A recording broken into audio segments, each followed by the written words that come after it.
Bienvenue au projet de balado-diffusion Ça jase dans le rang. Je me présente François Potvin, conseiller en développement agricole à la MRC de Maria-Chapdelaine.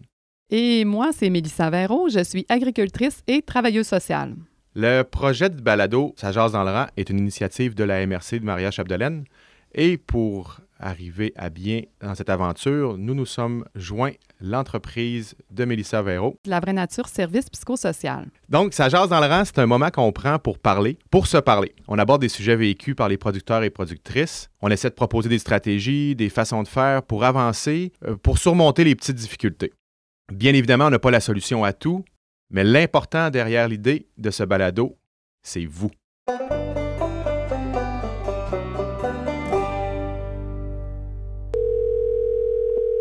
Je peux prendre mon exemple plus personnel avec Daniel. Alors, Daniel, lui, c'est pour un retrait aussi. Fait que il faut qu'il y ait des démarches un peu de fait, des étapes à suivre aussi pour laisser la place tranquillement à un et à l'autre, de faire les changements un peu de direction, les changements de prise de décision aussi. Là, fait que la place du cédant, je te dirais qu'elle est indispensable aussi. Je vais prendre l'exemple justement dans un transfert de parenté. Moi, ça fait 4 ans que je suis avec Daniel. Lui, ça fait 35 ans qu'il est sur une entreprise. Fait que les champs, il sait comment ça marche. Les animaux, il sait comment on n'a pas besoin d'y apprendre des choses nécessairement. Fait que je pense que c'est vraiment important de l'avoir encore. Il travaille tous les jours, etc. avec nous autres. C'est un employé inestimable en termes d'expérience.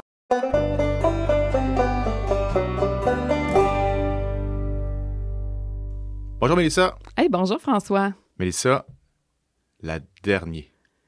Que ça l'a passé vite, hein? Mais c'est comme, on va vivre un petit deuil. Bien, je pense que c'est quand on a un sujet, quand on tient quelque chose qui est intéressant, quelque chose qu'on sent qui apporte une contribution, qui fait avancer une mission, une cible, quelque chose d'important. Puis c'était ce dont on s'était donné comme mission, tu sais, de pouvoir permettre au monde agricole, aux producteurs, productrices qui vont écouter ce balado-là, d'amener des réflexions, oui. Poser un regard nouveau sur certains enjeux, surtout des enjeux relationnels, puis de voir comment moi, dans mon quotidien, je peux peut-être des fois sortir d'un sentiment où est-ce que je me sens coincée, je sens que j'avance pas, je suis en stagnation, je suis pris dans un conflit ou dans un malaise. Fait que déjà d'avoir peut-être une petite piste de réflexion en lien avec ça qui va avoir permis peut-être de dénouer certains petits enjeux ou de faire le prochain petit pas, tu sais. C'est une expression que je vais avoir utilisée souvent pendant le balado, tu sais, c'est quoi le prochain petit pas? Parce qu'il est tellement important, mais je pense qu'on va pouvoir se dire à ce moment-là que ce sera mission accomplie, dans le fond, pour nous deux. Oui, puis j'aime que tu le rappelles parce que c'était vraiment l'objectif d'emmener les gens à une certaine réflexion. Puis tu l'as bien dit, le prochain petit pas. Qu'est-ce qu'on va faire? Là, j'espère qu'on va rejoindre au moins quelques personnes qui vont avoir amené une certaine réflexion, une certaine introspection. Puis de la question, OK, la prochaine étape, le prochain petit pas, parce que c'est pas besoin d'être une super grande étape, puis OK, non, le prochain petit pas pour améliorer ma situation, c'est quoi? Oui, exactement. Fait que, tu sais, on a tellement des enjeux, plusieurs enjeux dans nos vies au quotidien qui sont normaux, que ça soit autant au niveau, on a parlé de la famille, on a parlé du couple, on a parlé de conflits au travail, on a parlé de conflits avec les voisins, on a parlé de différents sujets, juste de comment on fait pour continuer d'avoir de la motivation, comment on fait pour réaliser des choses importantes dans sa vie. C'est comme, des fois, on entend des petites clés, des petits trucs qui vont nous être proposés dans un balado comme celui qu'on va faire. Puis au moment où on l'écoute, c'est le moment où là, ça fait « OK, c'est ça dont j'avais besoin. » Puis là, on a la prochaine étape en voici ce que je vais faire.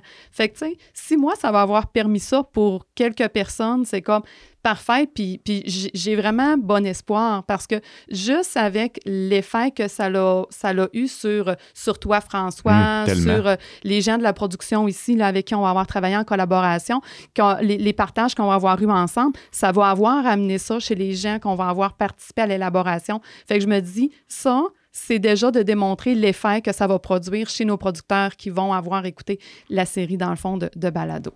Oui, vraiment. Fait qu'on se le rappellera en mot de la fin, mais je suis vraiment content d'avoir réalisé ce projet-là avec toi, Mélissa. Merci beaucoup. Ben écoute, c'est totalement partagé comme reconnaissance. Puis merci à toi, François, d'avoir pris l'initiative de proposer ces projets-là. Je pense que ça dynamise beaucoup notre secteur aussi. On essaye. On manque d'organisation, mais on s'entoure de bonnes personnes puis on réussit. Bon, là, c'est beau, mais là, on en a un à faire quand même aujourd'hui. Oui. On parle de quoi? Oui. Écoute, aujourd'hui, on va parler de relève agricole. OK. On n'en a pas parlé encore, puis je me disais, on ne peut pas passer une série de 12 balados sans parler de notre relève agricole. Qui est un sujet assez actuel encore ces temps-ci. Ouais. Puis qu'il y a tout... C'est pas nouveau. On pense que c'est nouveau parce qu'il y a des problématiques peut-être qui étaient pas les mêmes, mais ça a toujours été une question. Mm-hmm. Mais c'est que c'est tellement important d'en parler parce que la relève, qu'il y en ait plus, qu'il y en ait moins, qu'elle soit différente, que ça soit pas la même réalité qu'il y a 20 ans, qu'il y a 30 ans, il y a des défis relationnels qui demeurent les mêmes, qui ne changent pas d'année après année. C'est comment on fait pour pouvoir transférer une entreprise ou continuer de faire maintenir une agriculture à travers les générations. Ouais. Puis là, c'est qu'on est quand même influencé par tous les mouvements mondiaux, les mouvements sociaux aussi, le contexte économique qui va avoir énormément d'impact. Et on est dans des aires où est-ce que le mouvement, tout va plus vite. Ce qu'avant, tu sais, on fait juste regarder au niveau de la technologie, l'impact que ça a, la diffusion d'informations, comment c'est accessible, comment la vitesse va au grand V. Tous ces changements-là sociaux font en sorte que la dynamique évolue vraiment vite. Puis c'est la même chose avec tout notre monde agricole. Donc, notre relève a quand même des défis importants, mais elle a des beaux défis. Mais en même temps, c'est comme, OK, quels sont aussi les défis relationnels qu'il y a à travers tout ça. Oui. Parce que, oui, de répondre à toutes, dans le fond, les nouvelles demandes du consommateur, qu'on veut avoir une consommation, consommer des produits plus locaux, on est plus regardant sur le côté environnemental, le bien-être animal, tout ce qui est de carboneutre et tout ça. Mais il reste qu'il y a des enjeux qui restent de fond, qui sont comme, OK, comment moi je vais faire pour faire en sorte de transférer cette entreprise-là à mes enfants? Là, je parle pour les cédants. Est-ce que l'entreprise va pouvoir survivre à travers tout ça? Comment on va faire si on a des conflits ensemble? Comment on va faire pour s'adapter? Puis la même chose pour la relève. Comment on va faire pour amener des idées nouvelles à une génération qui n'a pas nécessairement les mêmes valeurs de base, qui ont une façon de faire différente, qui ont un vécu dans un ère où est-ce que la situation socio-économique est différente? Fait que ces enjeux-là, au niveau de la relève agricole, bien, c'est quelque chose qui a tendance à rester. C'est un enjeu de comment on fait pour être capable de venir faire des compromis entre deux générations. Fait que, tu sais, aujourd'hui, c'est un petit peu ça la discussion que j'ai le goût de te proposer, François, de voir, bien, de regarder c'est quoi les différentes générations. Tu sais, quand on parle de génération, on parle des boomers, on parle des générations X, Y, Z. Bon, c'est quoi ces générations-là? Qu'est-ce qui les différencie entre elles pour qu'on apprenne un peu à mieux se connaître entre nous selon notre positionnement? Puis ensuite de ça, de venir voir, OK, la relève agricole, présentement, c'est quoi son portrait? Puis tu sais, j'ai quand même fait mes devoirs. Je suis allée recenser là, au niveau du dernier recensement 2021 qui a été fait là, par le ministère des Pêcheries, Agriculture et tout ça du Québec. Puis, tu sais, j'ai quand même ressorti beaucoup de choses vraiment intéressantes. Puis c'est là que je me disais, on voit vraiment les tendances avec aussi tout le contexte des générations qui sont influencées selon ce qu'on vit avec la même période qui est vécue, tu sais. Fait que, voilà. Super intéressant. C'est ce que je te propose. Puis à travers ça, ben, on va donner des petites stratégies aussi sur comment on peut faire justement pour être une relève intéressante, démontrer à nos cédants qu'on est sérieux, qu'on est une relève intéressante. Même chose comme cédant ou comme père, parent de famille, mère aussi. Comment on fait pour faire en sorte, si on rêve un jour d'avoir une relève, ben ça commence dès le jeune âge pour voir qu'est-ce que je vais transmettre à mes enfants? Parce qu'il y a des caractéristiques quand même assez précises au niveau du monde entrepreneurial. Tu sais, oui, tu veux transmettre l'amour de l'agriculture, mais l'amour de l'agriculture maintenant ne suffit plus pour être capable de gérer des entreprises qui sont très complexes avec beaucoup de normes, de règles à respecter aussi. Super. Hey, on commence tout de suite. J'ai hâte de t'entendre parler des générations. Bien, tu sais, les générations, je ne t'apprendrai pas là, que les générations, là, la première génération que je vais te parler, ça va être les boomers, dans le fond. Les fameux baby boomers. Ouais, c'est nos parents, ça. Hein? Ben, c'est nos parents à nous autres, parce que nous, on est dans la quarantaine, tu sais. Mais c'est ça, c'est comme ces parents-là commencent à prendre plus de portes de sortie. Oui. Mais il ne faut pas oublier que la définition d'une relève agricole, OK? Si je regarde au terme du recensement, ce qui est recensé en termes de relève agricole officielle, c'est quand une personne va détenir au moins 1% d'une entreprise pour, dans le mode agricole, au niveau des statistiques. OK? Oui. Puis c'est des gens de moins de 40 ans, de moins de 40 ans qui détiennent au moins 1% dans le fond d'actifs d'une entreprise agricole. Fait qu'on peut plus être de la relève, nous autres.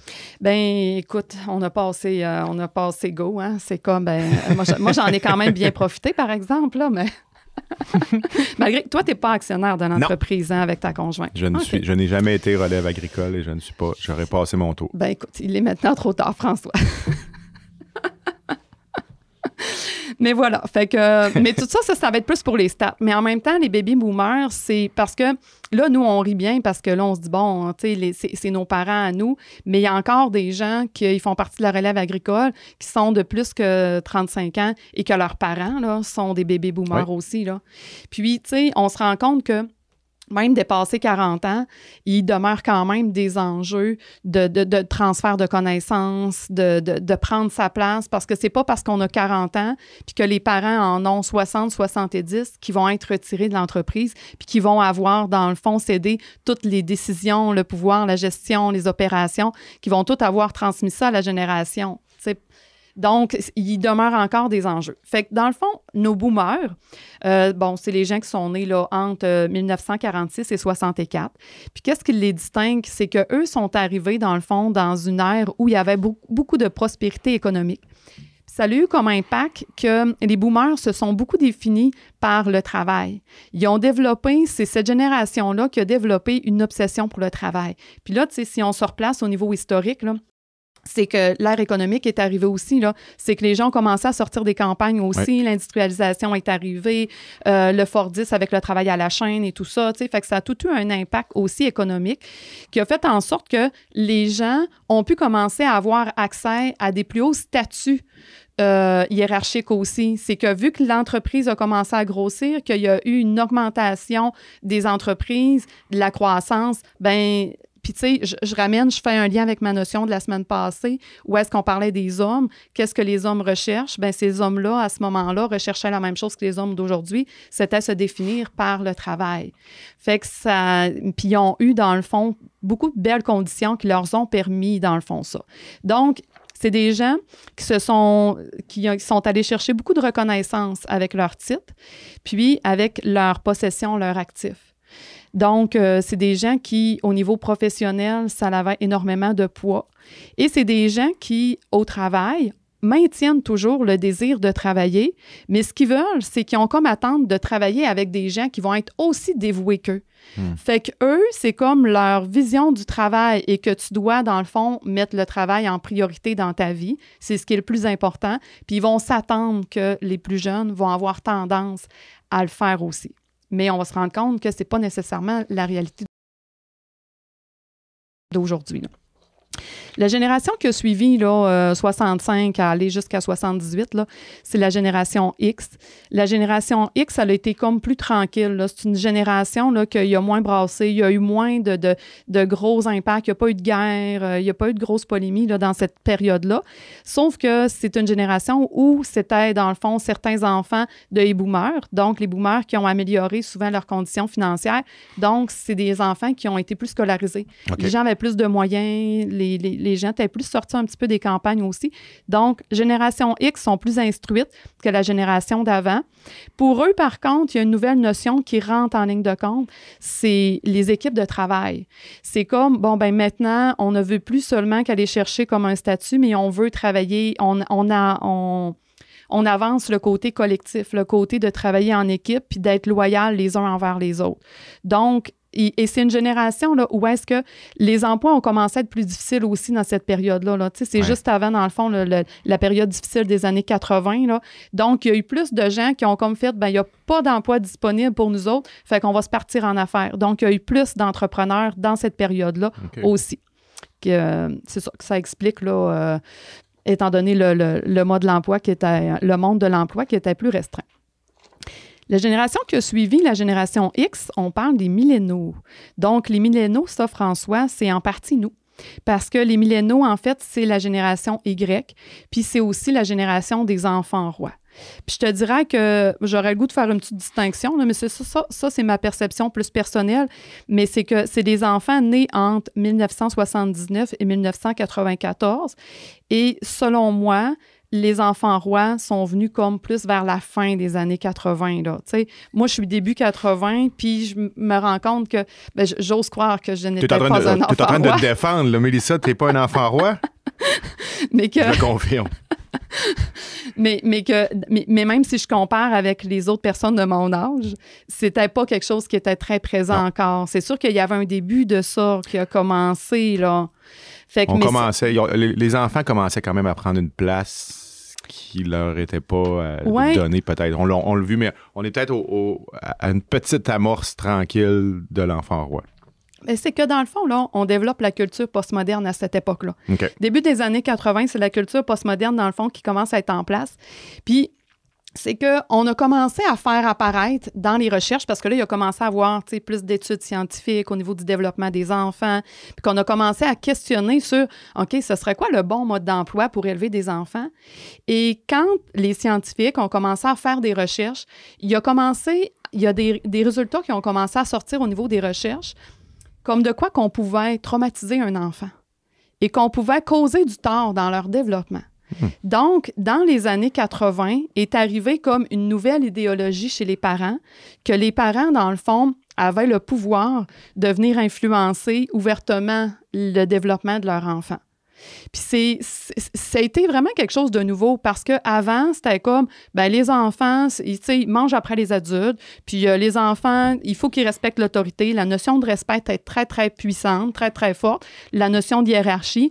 Mais là, c'est comme dans les années 80, là, il a commencé à avoir des études scientifiques qui sont venues remettre ça en question.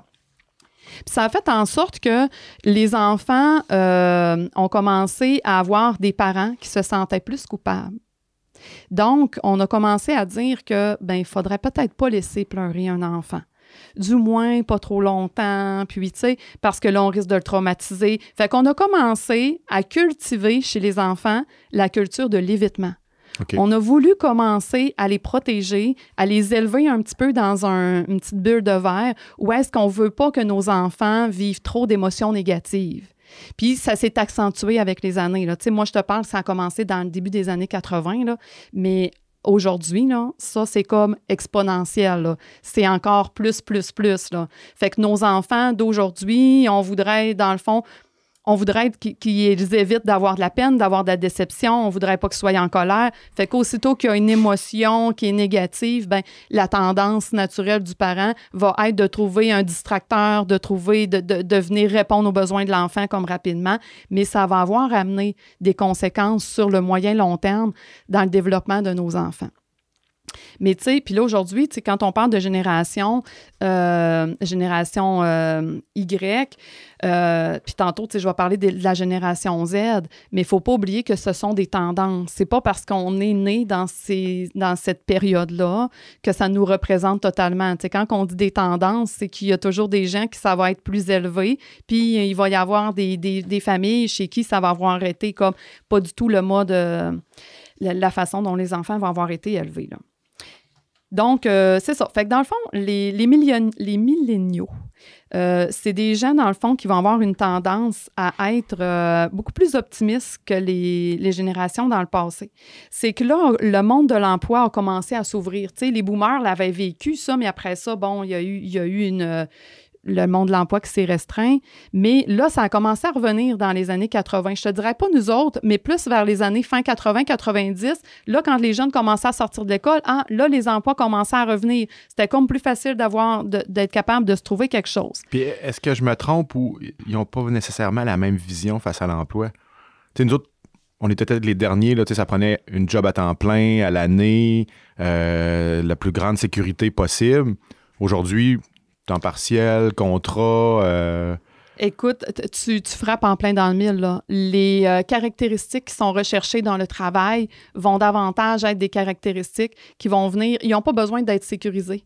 Tu sais, de sentir qu'ils ont un temps plein, qu'ils ont une permanence, puis qu'ils vont avoir un salaire stable pendant toute l'année. Pour eux autres, c'est secondaire. Ils n'ont pas souffert d'instabilité. Ouais. Ils ont tout eu comme facile. Donc, c'est pas quelque chose qui sentent le besoin de venir sécuriser quelque chose dans le moyen long terme. Donc, ça va faire en sorte qu'au niveau du travail, ça va être beaucoup... ils vont s'attendre à ce que le milieu de l'emploi va s'adapter à eux. Puis, tu sais, c'est encore plus vrai pour la génération Z, qui est la génération à partir de 1994, les enfants nés après 95. C'est que là, on veut... Parce que au début, quand il a commencé l'ère de « OK, on veut que le milieu de travail s'adapte à nous, à notre situation », bien là, ça a été la conciliation travail-famille. Fait que ces gens-là, quand ils sont devenus des adultes, qui ont commencé à avoir des enfants, veulent aussi avoir une vie un peu plus équilibrée, donc avoir du temps avec leurs enfants, pouvoir être impliqués, pouvoir être là pour que ce soit eux qui soient un modèle, qui ne soit pas élevé par d'autres et tout ça. Il y a eu ça, mais plus ça a avancé, plus ça a été exponentiel au niveau de l'importance que ça a eu pour les gens. Et maintenant, ce n'est plus seulement qu'on veut avoir une conciliation travail-famille. C'est que maintenant, on veut que le milieu du travail s'adapte à quelles sont mes réalisations personnelles.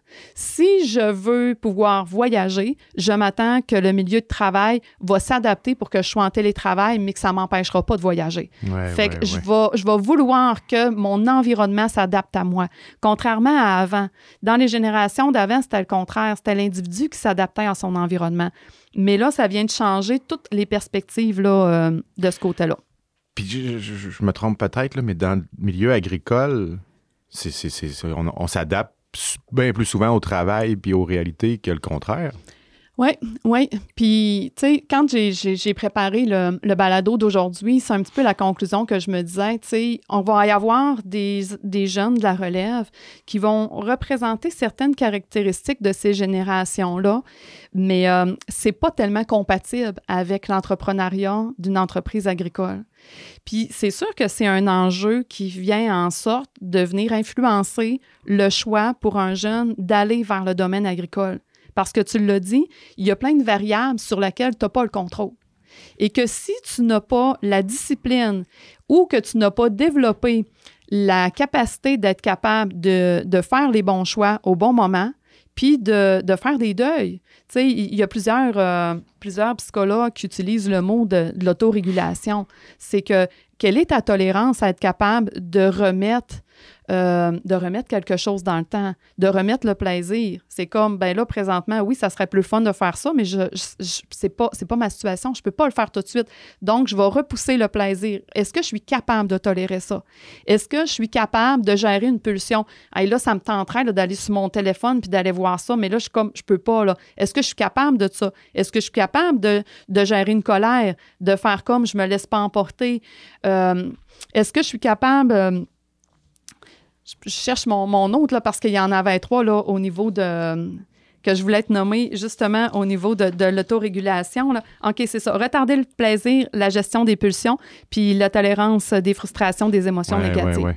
Fait que c'est pour ça que ça va comme à l'encontre avec ce que je viens de te nommer dans c'est quoi le courant postmoderne. Le courant postmoderne est venu influencer que les gens, on a habitué les enfants à avoir des choses rapidement, sans délai, pour éviter que les enfants vivent des frustrations. Pas de peine. Parce qu'on a eu peur de les briser si on leur faisait vivre des frustrations. Fait que voilà, fait que ça a eu, tu sais, tout un gros impact, là. Puis, tu sais, la génération des milléniaux, c'est toute l'arrivée de la technologie aussi. Fait que l'arrivée de la technologie qui est venue faire avancer les entreprises à un pas, tu sais, une vitesse grand V, là.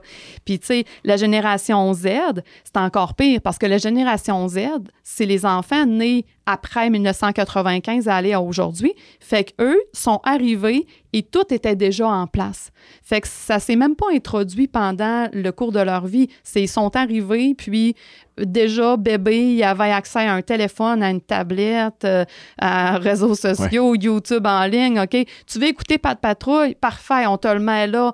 au moment où ça arrive. Tu sais, c'est comme tu veux l'avoir là. Ah, on se connecte, on est capable de répondre aux besoins tout de suite. C'est pas comme nous, là. Des dessins animés, c'est le samedi matin puis en arrivant de l'école. Exactement. Tu sais, notre passe-partout à 6h30 le soir, c'était comme si tu passais à douette puis que tu rentrais de jouer dehors plus tard un peu, ben tu sais, tu pouvais pas le réécouter. Même que ça a été l'ère des vidéos qu'on pouvait enregistrer, tu sais. C'était comme, quand on était jeune, nos parents n'avaient pas tout, ça coûtait une fortune, cette affaire-là. Arrête de nous vieillir, là. Mais c'est ça, fait que, tu sais, ça vient influencer ça. Fait qu'aujourd'hui, beaucoup d'accès à la technologie. C'est des jeunes qui ont été habitués aussi à la consommation. Fait que c'est des jeunes qui ont été très, très stimulés et les parents, parce qu'ils étaient plus, et encore aujourd'hui, parce qu'ils sont plus en moyens, vont se servir, dans le fond, de consommation pour pouvoir renforcer les enfants dans leur comportement. Puis, le marché n'est plus le même. Des Dollarama, on ne connaissait pas ça. Des Amazon, on ne connaissait pas ça. Maintenant, on est capable d'avoir des choses à n'importe quel prix, là. Fait que, tu sais, c'est quelque chose qui ne se pouvait pas avant, là. Exactement. Fait que, tu sais, puis avant, c'était comme, si je reprends le mode comparatif, si tu comparais avec les autres enfants de ton âge, tu sais, c'était un peu la même chose partout. Mais, tu sais, aujourd'hui, c'est comme, presque si tu vas pas à l'aréna puis t'achètes pas une slush, ton enfant fait comme, ouais, mais là, pourquoi? Lui, il en a une, puis les telle maman en donne une, puis, non, ici, c'est non. C'est comme, quand on va à l'aréna, on n'est pas obligé d'acheter une surprise à chaque fois, tu sais. Mais les enfants sont comme, c'est rendu une attente. Ouais. Ils sont habitués à ça. On les a comme conditionnés à ça. Fait que c'est sûr que c'est des enfants qui, au niveau du mode de consommation, vont vouloir toujours un peu plus. Fait qu'on va vouloir voyager. C'est des enfants qui sont très stimulés. Ils veulent voyager, ils veulent avoir des défis. Fait qu'ils apprécient moins la routine. Fait que ça va aussi avoir tout cet impact-là au niveau du monde du travail aussi. Tu sais, c'est des enfants que quand les parents ont commencé à avoir peur de traumatiser leurs enfants, on leur a dit, là, il faut que vous expliquiez à vos enfants qu'est-ce qui se passe. Fait que là, quand vous allez lui dire non, là, vous allez lui expliquer de long en large pourquoi c'est non. Donc, là, je dis pas que c'est la chose à faire, hein? Tu sais, c'est comme, je dis, c'est quoi les tendances à ce moment-là qui ont été véhiculées là, par les psychologues et tout ça. Fait que, mais ça a fait en sorte que c'est des enfants qui ont développé beaucoup de curiosité, puis qui ont développé aussi la possibilité de questionner. Plus tu donnes d'explications, plus tu ouvres une porte pour que les enfants puissent dire « Oui, mais pourquoi ça? Oui, mais pourquoi? » Puis, fait que c'est ça. Fait que, tu sais, on a donné, dans le fond, du pouvoir aux enfants. Fait qu'au niveau, ça l'a réduit l'écart entre l'autorité parentale et les enfants. Et on a eu plus tendance aussi à impliquer les enfants dans les décisions. Fait qu'avant, c'était les parents qui décidaient puis les enfants suivaient. Mais là, tout est arrivé dans cette ère-là. Les familles ont été moins nombreuses aussi.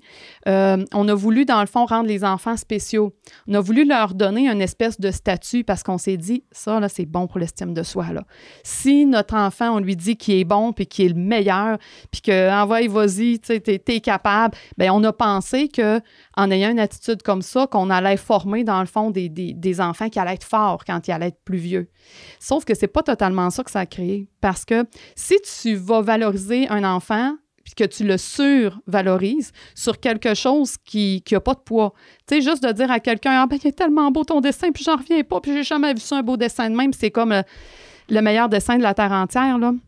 C'est comme, c'est parce que lui, quand il va arriver à l'école... La réalité va le frapper un jour. Là. C'est ça, là. C'est que les autres enfants vont faire des beaux dessins équivalents aux siens, là.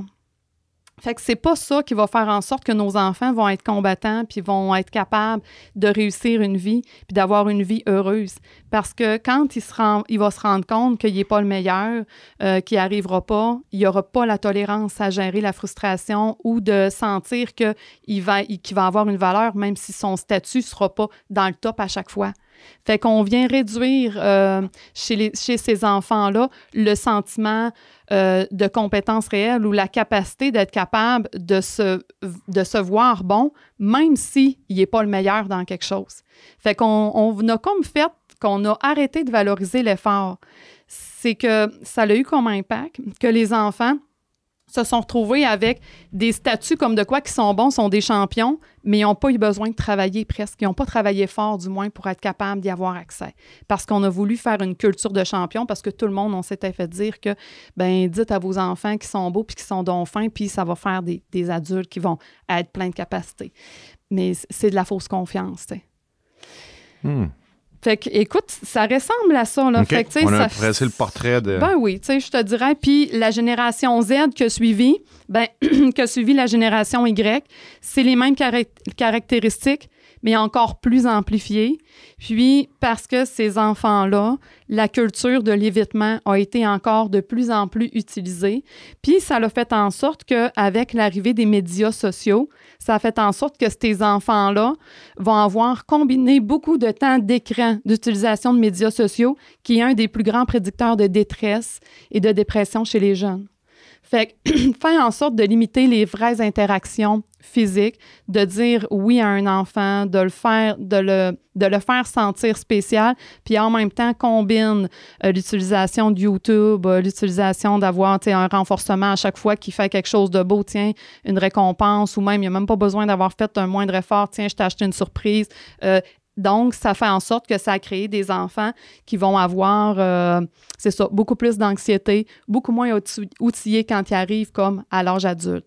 Fait que ça, c'est notre génération, là, notre génération Z là, qu'on a présentement, okay. nos plus jeunes. C'est bon. Fait que dans tout ça... Oui. Dans tout ça. Comment ça marche quand on parle de relève agricole? Comment on mélange toutes ces générations-là? Parce que là, on est rendu qu'on les mélange toutes, là. Ben, parce qu'il y a encore des baby-boomers sur le marché du travail, il y a encore des baby-boomers propriétaires d'entreprises agricoles. Ouais. Il y a des enfants issus de la génération Z. La dernière, c'est la Z? Oui, c'est la Z. Qui arrive sur le marché du travail. Exactement. Elle s'appelle aussi la iGen là, pour toute l'ère des iPhones et tout ça. Là, fait que puis là, c'est tasse-toi boomer, on arrive. Là. Ben, tu sais, de un, j'ai ressorti l'âge moyenne là, de notre relève agricole. Puis l'âge moyenne qui a été relevé au recensement de 2021, c'était 33 ans. Fait que 33 ans, ça veut dire que c'est nos jeunes de génération Y, mais les Z vont s'en venir. Okay. Parce que faut pas oublier que les Z, c'est des jeunes qui vont avoir, ça va être plus sur le tard, qui vont prendre des responsabilités aussi. Ils ont tellement été couvés, surprotégés par les parents que la prise de responsabilité va avoir tendance à venir plus tard. OK. Fait que avec le monde agricole, ce que je me rends compte, c'est que les caractéristiques qu'il y a là, si les enfants sont trop typiques de leur ère, qui sont trop typiques de leur génération, ça ne fera pas une bonne relève agricole. Puis ça, je te dirais que c'est un enjeu qui est quand même vraiment important. Parce que, je te donne l'exemple, OK? Oui. Si on a des parents qui veulent avoir une relève, puis que le jeune, il est rendu à 20 quelques années, puis que il ne se lève pas le matin pour aller traire les vaches, puis que c'est le parent qu'il faut qu'il y aille dans le fond et dire « Hey, là, c'est le temps de te lever », puis il faut que le parent pousse comme quand c'est un enfant de 8 ans, là. Bien, cet adulte-là, même s'il est rendu adulte, il n'est pas prêt pour être une bonne relève agricole. Puis on va le voir, tu sais. On va le voir parce qu'il y en a qui font comme « Oui, mais il est intéressé, il aime ça, il a la passion. » Oui, mais c'est parce que c'est plus juste, il ne sera plus employé un jour, là. Oui, c'est ça. Il va être un entrepreneur. Puis tu me fais, je te devance peut-être, là, puis j'avais pris la note pour ça. On s'entend que de relève agricole, on parle souvent de famille. Puis on souhaite, les propriétaires vont souhaiter que leur enfant s'intéresse puis qu'ils deviennent la relève agricole. Fait que là, si on parle de parents qui ont toujours protégé ou surprotégé leur enfant, ils vont le faire aussi dans l'entreprise. Comme tu dis, ils vont dire « il s'est couché tard hier, on va le laisser dormir un peu, je vais tirer les vaches à sa place. » Puis ils vont pallier.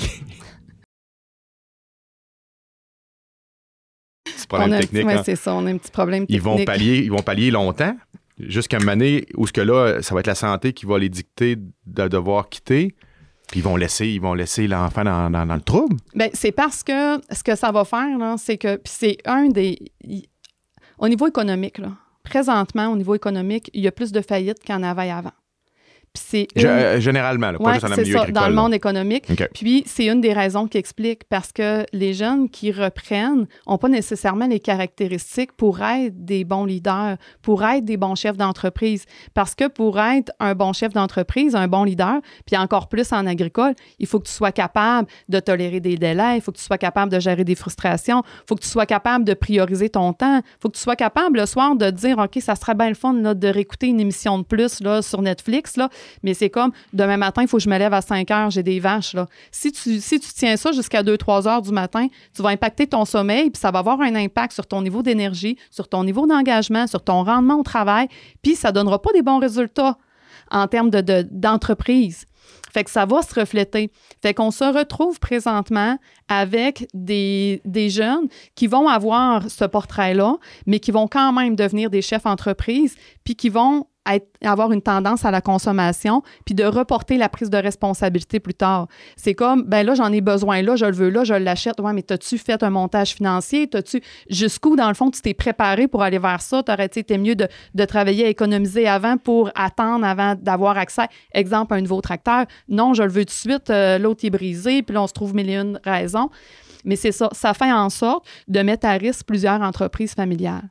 Puis, tu sais, puis en même temps, là, je ne vais pas être défaitiste puis mettre ça sur la responsabilité des jeunes parce que c'est les parents qui ont inculqué aussi ça, tu sais, dans la façon qu'ils ont éduqué. Oui, tout le monde, on a une petite trame de fond, tu sais, on le sait, on a tous nos traits de personnalité qui vont venir influencer nos comportements, mais on a une responsabilité comme parents aussi pour voir comment on va faire pour développer nos enfants, pour leur donner les meilleures conditions possibles pour qu'ils puissent réussir leur vie. Puis là-dedans, tu sais, les meilleures choses, c'est déjà à la base, bien, quand vos enfants sont jeunes, dites-leur non. Puis quand c'est un non, c'est non, on ne change pas d'idée. Puis c'est plus favorable de dire plus souvent non que de dire plus souvent oui.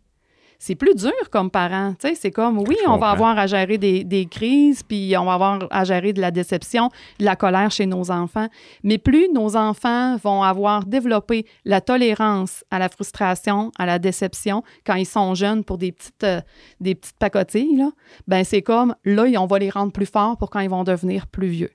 Fait que de retarder le plaisir et de souligner l'effort à long terme qui va donner un résultat.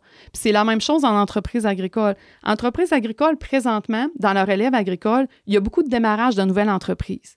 Puis tu sais, une bonne nouvelle, dans le recensement, c'est une des premières fois dans le recensement où au Québec, il y a eu une augmentation des entreprises agricoles dans la relève. Fait qu'il y a un 2 % de plus comparé aux dernières stats, là, dans le fond, de 2016. C'est pas comme ça dans tout le Canada, mais au niveau du Québec, c'est une particularité. Fait que c'est une bonne chose. C'est pas parce qu'il y a plus de relèves agricoles qui vont avoir fait un transfert. Le transfert de ferme va avoir tendance à diminuer. Il est quand même en dominance, là, c'est à peu près 56 % là. Ben, pas à peu près, c'est assez précis, hein, je me souviens du chiffre précis. C'est 56 % qui étaient des transferts de fermes qui étaient déjà existantes, apparentées. Après ça, il va y avoir un petit pourcentage, environ 10 % qui sont reliés, dans le fond, à des transferts non apparentés d'entreprises déjà existantes. Puis le reste, c'est la création de nouvelles entreprises. Fait que ça, c'est vraiment quelque chose comme de vraiment intéressant, là, à faire ressortir, là. Fait que ça, c'est une nouvelle réalité que les gens ont à composer aussi. Les nouveaux, puis tu sais, puis moi, là, je vois vraiment une distinction entre, tu sais, ce que je te nomme, là, François, entre qu'est-ce que les gens, comment l'influence de notre génération va avoir une influence sur nos comportements. Bien, les gens qui veulent démarrer une nouvelle entreprise ont besoin d'être très outillés pour pouvoir être capables de démarrer quelque chose. Puis ils ne peuvent pas s'en remettre sur que l'ouvrage va être fait pour quelqu'un d'autre. Si tu veux démarrer ta propre entreprise, tu n'as pas le choix. Il faut que tu travailles puis tu y mettes les efforts. Puis tu ne calcules pas les heures, là. Exactement. Tandis que quand c'est un transfert, le risque, dans le fond, que le jeune ne voit pas tout le travail qui a été fait avant puis qu'il soit aussi dévoué pour le faire, qu'on ait peut-être des jeunes qui représentent plus de caractéristiques au niveau des générations Y puis Z qu'on a parlé tantôt, c'est peut-être un petit peu plus vrai. Parce que les nouvelles entreprises ne sont pas nécessairement influencées par la génération d'avant parce que leur famille n'était pas nécessairement des gens qui étaient en entreprise agricole. Certains, oui, mais certains, non. Puis, quand ils repartent une nouvelle entreprise, souvent, ça va être quelque chose de différent de ce que les parents avaient comme avant, tu sais. OK. Fait que, tu sais, au niveau, pour revenir avec nos caractéristiques de nos producteurs présentement, de notre transfert, pas de notre transfert, mais qui sont notre relève. Une autre caractéristique que je trouvais vraiment comme intéressante, c'est que là-dedans, là, il y a à peu près la moitié. Là, il y a 44 % des relèves agricoles qui ont un autre travail à l'extérieur. Parce que justement, la réalité change. La réalité change parce que quand tu es un entrepreneur qui démarre une nouvelle entreprise, le temps de te monter, dans le fond, suffisamment d'actifs pour avoir un petit fonds de roulement, d'être capable de te prélever un salaire dans ton entreprise, tu vas vivre une période de consolidation. Fait que tu vas être très instable au début au niveau, dans le fond financier, pour être capable de payer ce que tu as à payer. Fait que oui, tu vas avoir accès à des prêts, tu peux aller chercher quelques subventions, mais il reste que dans le courant, c'est très, très rare que des gens vont être capables tout de suite de rentabiliser dans le court terme. Donc, ça demande à notre relève d'être très ingénieux et d'être très dévoué. Fait que, tu sais, moi, j'ai été surprise quand j'ai vu ça, là, que 44 % là, avaient un travail à l'extérieur. Un sur deux. Oui, c'est ça, exactement. Puis c'est encore, comme je te disais, ceux qui sont des transferts de ferme déjà existantes, c'est moindre parce qu'ils vont travailler dans l'entreprise, fait qu'ils ne sortiront pas. Mais ceux qui vont travailler à l'extérieur vont aussi faire des emplois qui vont être reliés, qui vont être connexes là, au domaine agricole, la majorité du temps. Puis une autre chose, c'est que la présence des femmes dans le milieu du travail. Fait qu'au niveau de la relève agricole, c'est aussi vrai. Fait que c'est maintenant 1/3 % de la relève qui sont des femmes. Fait que ça, cette tendance-là a toujours tendance aussi là, à augmenter là, avec les années. En effet, hein? Oui. Fait que je te dirais là, que, tu sais, on pourrait ressortir encore plein de petites stats et tout ça, là, mais c'est comme, ça résume à peu près que notre relève agricole, ben moi, j'en suis vraiment fière. Parce que quand je lis les caractéristiques des générations Y puis Z, c'est pas nécessairement des caractéristiques que j'ai le goût, par exemple, que mes enfants développent. Parce que c'est pas la culture du courage, puis la culture de persévérance, puis de tolérer des émotions négatives pour faire en sorte qu'on va être plus fort. C'est comme on est plus dans le contraire, dans l'évitement. Mais moi, ce que je me rends compte, c'est que nos enfants qui sont élevés dans le monde agricole, généralement, je trouve qu'on réussit à faire bien la part des choses. Parce qu'on est justement dans des modes de vie qui sont tellement contraignants, qu'on doit, comme tu le disais bien tantôt, nous s'adapter à notre mode de vie, à la condition météorologique, au travail qui doit être fait, qu'on transpose ça à nos enfants, puis on fait en sorte de mieux les équiper, selon moi, pour la vie future, pour qu'ils réussissent à vivre une vie, dans le fond, heureuse, en santé, puis qu'ils réussissent à atteindre leur but important, même si c'est pas l'agricole. Fait que, tu sais, c'est comme... Là-dessus, là, je trouve que dans le monde agricole, là, on est quand même pas mal bon pour tu pourrais dire transmettre que le domaine agricole, c'est une bonne école. Oui. C'est pas nécessairement que les jeunes prennent la relève de l'entreprise agricole, mais ça les prépare quand même aussi à d'autres domaines, là. C'est ça que tu nous dis. Oui, exactement. Fait qu'on vient forger des personnalités qui vont être plus fortes, plus résilientes, exactement. Fait qu'ils vont être mieux capables de s'adapter, passer au travers le temps, passer au travers les épreuves de la vie, parce que justement, on va leur avoir démontré comme école que l'effort, tu sais, la majorité des gens qu'on a des entreprises agricoles, nos enfants sont impliqués sur la ferme. Tu sais, gars, moi, aujourd'hui, c'est mercredi. Même que les enfants y arrivent de l'école aujourd'hui, toute la gang, ils le savent. Mon employé, il est en congé le mercredi. C'est toujours comme ça. Fait que le mercredi, tout le monde, on s'en va à l'étable. Des fois, ça serait bien moins compliqué pour moi de faire comme, OK, ben je vais y aller tout seul, comme ça, je n'aurai pas besoin de gérer OK, habillez-vous, c'est l'heure de partir, d'attendre, puis que là, oui, mais là, moi, je suis pas prêt, puis là, ça me tente pas, puis de gérer des crises, puis là, d'arriver au travail, puis là, de gérer des conflits, parce que là, ça lui tente pas de faire ça, puis que là, ça s'obstine sur qui fait quoi, puis là, c'est pas juste, puis là, lui, il en a fait plus, puis ben non, il en a fait moins, au contraire. Il en a fait moins, puis tout le temps moi qui fais ça, puis... Mais en même temps, c'est pas ça que je veux léguer à mes enfants. Puis ça commence jeune. Ça commence, tu sais, dès qu'ils sont capables de prendre des responsabilités. Puis c'est démontré dans la littérature que pour développer l'éthique de travail, avoir des adultes qui vont trouver, dans le fond, que le travail, c'est important, puis qui vont être capables de répondre aux attentes d'un employeur, d'un travail plus tard, une des conditions gagnantes, c'est d'avoir donné des tâches et des responsabilités à nos enfants alors qu'ils sont jeunes. Oui, puis... Alors, place-moi si je me trompe, là. Je vais peut-être sur un terrain un peu glissant, là, mais là, sur le dernier épisode, je me le permets, là. Non, c'est pas vrai, c'est pas si pire que ça. Mais, puis tu sais, on a... le chemin de la relève, ben pas le chemin de la relève, mais reprendre l'entreprise de ses parents, ça peut être quand même quelque chose de facile, dans le sens que le rêve des parents, c'est que leur enfant prenne la relève. L'enfant voit, bon, ça va être facile, tu sais, genre, pas besoin d'aller 4 ans à l'université, pas besoin, même que j'aille fini mon secondaire, je m'en vais sur la ferme, je reprends ça, puis ça va être facile, je vais faire comme mes parents ont fait. Fait que ça peut être une espèce de piège doré, si on veut, là. Oui, je suis d'accord avec toi. Mais heureusement, je pense que c'est un faible pourcentage qui représente les situations que tu viens d'énoncer. Bien, puis on a de plus en plus de préparation. Tu sais, il y a des groupes conseils, il y a des conseillers en relève. Puis les fermes sont déjà accompagnées. Fait que quand on parle de relève, eux connaissent aussi ces stéréotypes-là, fait qu'ils vont essayer de les contrer. Là. Bien, exactement. Puis maintenant, ce qui arrive, c'est que les jeunes d'aujourd'hui qui sont de la relève agricole, la majorité vont avoir des études postsecondaires. OK. Fait qu'ils vont déjà arriver avec un plus haut niveau de scolarité que des générations passées où est-ce que ce que tu dis pouvait être vrai. Maintenant, ils vont quand même aller chercher tout cet aspect-là. Puis, ils vont aussi utiliser plus les ressources parce que c'est sûr que quand tu vas à l'école, qu'est-ce que tu fais? C'est que tu éveilles à la curiosité. T'éveilles à la volonté d'apprendre, de savoir des nouvelles choses, puis t'es influencé par des nouvelles valeurs aussi. Fait que ça fait en sorte que les jeunes, étant donné qu'ils sont aussi plus scolarisés, puis que les parents comprennent aussi le plus-value d'aller faire, dans le fond, former les enfants. Fait que les jeunes qui ressortent, dans le fond, de l'école vont avoir tendance, ils vont tous avoir généralement un plan d'affaires.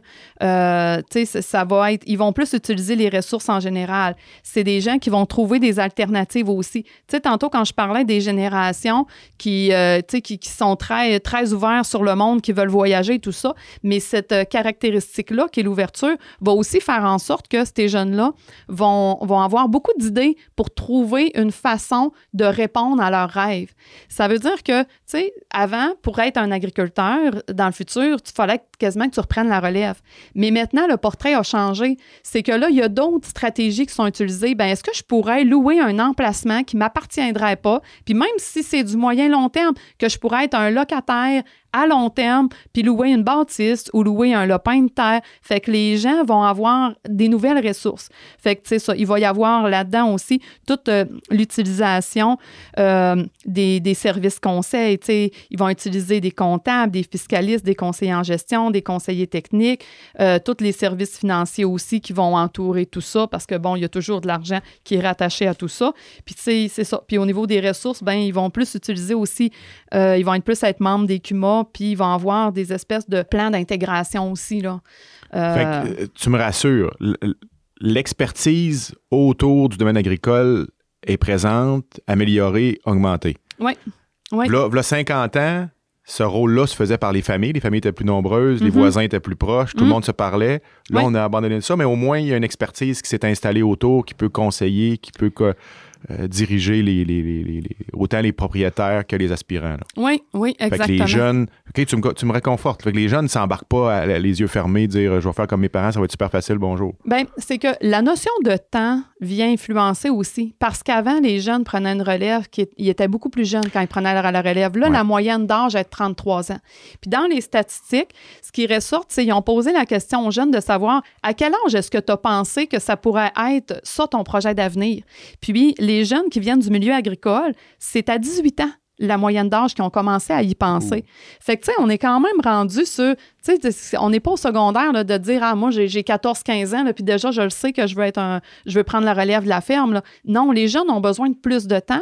Puis, rendus à 18 ans, ils ont cette idée-là, mais ils vont être propriétaires juste à l'âge de 33 ans quand même, tu comprends? Oui. Fait qu'il va y avoir toute cette période-là aussi d'accompagnement là, qui va être sur plusieurs années.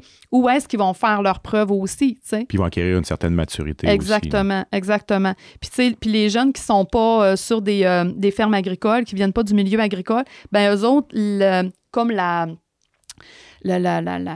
voie de l'agriculture, c'est le désir de travailler en agriculture, ils commencent à y penser vers l'âge de 21 ans. Fait que souvent, ça va être des individus qui vont avoir essayé autre chose, qui vont avoir tenté, expérimenté le milieu du travail, puis que l'amour de la nature, de travailler de ses mains, qui va ressortir, puis là, où il va émerger dans le fond quelque chose de nouveau. Mais encore là, c'est tellement de préparation, de montage financier, de plusieurs ressources à mobiliser, qu'il ils vont le réaliser souvent juste dans la trentaine de partir leur propre entreprise. Là. Ouais. OK. Ouais, ça ressemble à peu près à ça. Ouais.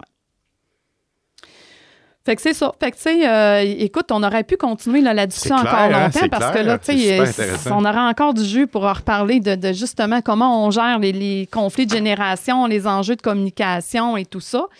Puis là-dessus, ben, je te dirais, on peut se référer au module qu'on a déjà vu au niveau de la communication parce que c'est les grandes lignes qui ressortent. Ah, c'est bon, ça, j'aime ça, le fait qu'on... Oui, hein, qu'on fasse des liens, hein, parce que, tu sais, sur la communication, ça va rester la même, tu sais, c'est qu'il doit y avoir de la flexibilité, c'est qu'on doit avoir une ouverture envers l'autre, puis, premièrement, avoir la volonté de comprendre l'autre avant d'avoir la volonté de se faire comprendre. Oui. Fait que, tu sais, si entre les générations, qu'on est capable d'aller sur ce terrain-là, puis d'avoir des discussions franches, puis qu'on sent que l'autre a compris le sens de ce qu'on voulait dire, bien, on va être en mesure de faire des meilleurs compromis pour être capable de réunir les valeurs. Tu sais, si chacun fait son petit bout de chemin, bien, on va réussir à avoir quelque chose qui va pouvoir être accommodant, puis que les deux générations, que ce soit les cédants ou la relève, bien, qui vont trouver une façon de continuer de sentir que l'entreprise évolue, puis qu'elle évolue et qu'ils sentent qu'ils sont à une bonne place pour contribuer, qu'ils vont sentir qu'ils vont avoir quelque chose à apporter là-dedans aussi. Là. C'est bon, j'aime le pont. Fait que, tu sais, je pense que dans un processus de relève, il y aurait plusieurs épisodes qui pourraient être réécoutés puis réalisés. Oui. Puis on le répète souvent, on l'a répété souvent au cours des différents balados, de ne pas hésiter de consulter les professionnels, les ressources qui sont autour de nous, puis encore plus quand on parle peut-être de relève, parce qu'il y en a encore beaucoup, puis c'est là que, on l'a mentionné rapidement, là, on a les groupes conseils, les fiscalistes, même les banquiers, c'est de voir, puis de ne pas hésiter pour pas se lancer dans le vide. Oui. Autant pour le propriétaire que pour l'aspirant. C'est quand on amorce, on sait où on s'en va, on se fixe des objectifs, on les corrige en cours de route s'il y a des changements. Fait qu'il y a moins de surprises, moins de découragement, moins de... Puis moi, j'ajouterais que dans les plans de transition ou dans les plans de transfert, j'invite les gens à poser des plans d'action sur le niveau relationnel aussi. Ah ouais. Quelle structure on va se donner pour faire en sorte de gérer nos différends, de gérer les conflits? Puis tu sais... Papa, là, qui gère l'entreprise depuis 50 ans, comment qu'il va... qu'il va ça... Tu sais, François, c'est une des clés pour faire en sorte que l'entreprise va être capable de passer le flambeau puis que le jeune ne se découragera pas, puis que le parent va sentir la volonté de continuer d'être impliqué aussi, parce que ça peut être d'un sens ou dans l'autre. Si le jeune y arrive qui veut tout changer puis que le parent se sent totalement discrédité, ça va créer des flamèches. Puis le contraire, si le parent continue à tout vouloir gérer puis que le jeune sent qu'il n'y a aucune autonomie, qu'il est traité comme un employé, il va le toffer un peu au début, mais après 10 ans, à un moment donné, il va se tanner. Puis des fois, c'est après 20 ans qu'ils ont encore des statuts comme ça. Fait que ça fait pas des entreprises qui vont prospérer puis qui vont demeurer viables dans le long terme. Puis il y a un double défi parce que dans une relève apparentée, il y a une relation de parents aussi. Là. Fait que en plus de l'emmener à tous les jours dans une décision. Puis, tu sais, comme tu l'as dit, travailler pour ton père les fins de semaine pendant que tu vas à l'école, c'est une chose. Mais devenir actionnaire, avoir à prendre des décisions sur le futur, avoir un petit choc d'idées, là, de dire non, c'est pas comme ça qu'on va le faire. Pourquoi? Puis de... Je pense qu'on va avoir un autre épisode Oui. Puis tu sais, juste en finissant, je veux juste donner l'exemple qu'il y a des entreprises qui ont commencé à mettre des genres de structures, puis j'en ai accompagné, j'ai accompagné quelques fermes là, dans la dernière année, que justement, eux se sont dit, nous autres, une fois par mois, on veut s'asseoir avec un intervenant externe. Là, tu sais, là, c'était moi comme travailleuse sociale, mais ça peut être une travailleuse de rang, ça peut être quelqu'un de n'importe quelle organisation. Mais quand on jase de, OK, c'est quoi que moi, mes irritants, là, présentement, dans ce qu'on vit, là? Puis là, on vient ajuster ça, puis ça fait toute une différence parce qu'on travaille en amont. Au lieu que les difficultés prennent de l'ampleur, puis que ça devienne quelque chose qui est invivable, puis que là, qu'il y ait des crises, puis des situations, dans le fond, qui éclatent, bien, c'est qu'on vient comme réajuster des choses quand il commence à y avoir un inconfort. Fait qu'on rouvre des sujets, on réajuste des choses. Puis quand on s'entretient comme ça à chaque mois, ben c'est comme, on le sait qu'on va avoir un espace pour régler des affaires aussi. Fait que c'est comme, ben ça, là, j'ai pas aimé ça quand c'est passé telle affaire, mais je sais que je vais avoir un bon espace. Puis quand les gens arrivent, ils sont déjà disposés pour pouvoir discuter parce qu'ils savent que ça va être dans la bienveillance puis qu'on va être là pour se nommer les bonnes affaires. Fait que d'aller s'entourer là, pour régler, là, juste entretenir dans le fond nos relations puis gérer nos trucs au quotidien, là, c'est vraiment une bonne stratégie là, d'affaires à développer. Bon, l'inévitable, on voulait pas en arriver là, mais on arrive au mot de la fin. Bien sûr. Les 12 épisodes. Je sais pas quoi dire. Ben écoute, moi je pense que le mot de la fin, c'est lâchez pas les producteurs. Ouais. Écoutez, vous travaillez, vous représentez 1% de la population, puis vous faites un des métiers les plus importants qui permet de nourrir l'ensemble de la population. Fait que c'est un métier qui demande, qui se doit d'être valorisé, puis que les producteurs, que vous sentiez à quel point vous êtes important dans la chaîne humaine, puis que votre contribution, sans vous autres, il y aurait énormément de gens qui souffriraient sur la Terre. Oui. Fait que, mais pour ça, on a besoin d'avoir des producteurs en santé. C'est ça. J'aime ton point de dire que c'est un métier important. L'agriculteur est important, mais il faut aussi que le producteur, la productrice le sente puis qu'il mette une importance à sa santé, autant physique que psychologique. Là. Exactement. Puis on le répète, on l'a dit, il y a de plus en plus de ressources, on est chanceux, plus on a accès à des ressources qu'on ne voyait pas là, 30, 40, 50 ans, de ne pas hésiter d'aller les chercher, ces ressources-là. Exactement. Puis comme on a dit dans le dernier balado, ben on a maintenant une nouvelle travailleuse de rang, dans le fond, dans la région. Donc, tu sais, puis même les services étaient quand même accessibles, même s'il n'en avait pas une là, pendant un petit bout dans la région. Fait que, tu sais, on a plein de ressources. Il y a le CLSC, il y a les centres pour hommes qui sont là aussi pour intervenir plus au niveau masculin. Mais, tu sais, sinon, vous faites, dans le fond, le 811, vous demandez à parler à un travailleur social, puis c'est le réseau qui va vous prendre en charge. Puis sinon, tu sais, il y a toutes les infrastructures aussi privées là, qui existent pour aider c'est surtout les producteurs. De ne pas hésiter. Ouais. On vous veut en santé. Exactement.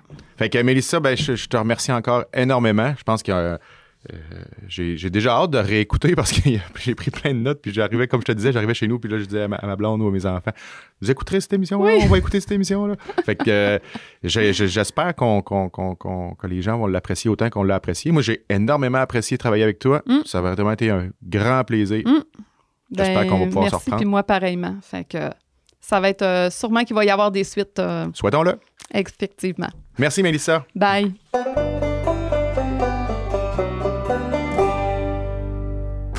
Ce balado est produit en collaboration avec la Télédio du Lac.